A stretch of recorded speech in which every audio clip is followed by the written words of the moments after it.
Gusto niyo rin po ba kumita online? Kumusta po sa mga kababayan natin dyan? Ako po si Mary Chu. Ako po ay caregiver for 15 years dito po sa Michigan, USA. Baka lang po naghahanap kayo ng mapagkakitaan online at di nyo lang po alam kung paano.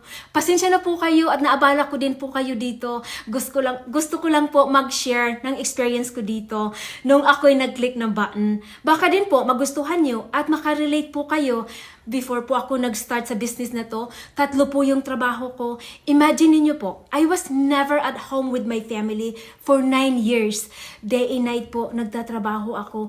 Ang dami kong na-miss na mga gathering sa pamilya ko.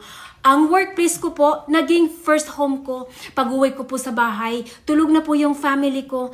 Bilang caregiver po, napaka-physical ng trabaho ko at wala po parati sa bahay. Itong business na to, nagiging life changes ko po. Baka po magustuhan din nyo at magiging intervention din po sa inyo.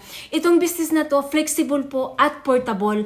Pwede nyong i-travel at pwede po gawin sa bahay. Kagaya ko po, pag nagkakamping kami ng family ko, dala-dala ko po ito kahit saan. Dahil po sa business na to, my life and my family life has changed for a better. Click nyo lang po ang button, baka para din po ito sa inyo. Ang pag-sign up naman po, hindi ibig sabihin na nag-join po kayo sa business para lang po malaman nyo ang full details sa business.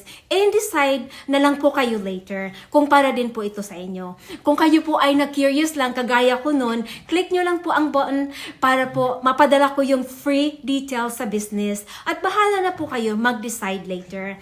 Napaka-passionate po namin dito kasi dahil sa business na to, nabago ang buhay ko at ang buhay ng family ko.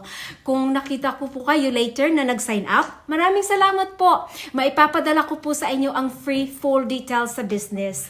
Para po sa mga hindi naman interesado dyan, skip niya lang po ang ad na to. Ako po ay nagtatrabaho lang para mapusuportahan ko po ang pangangailangan ng pamilya. At makatulong na rin po sa iba. Salamat po. Hope magkita-kita po tayo on the other side.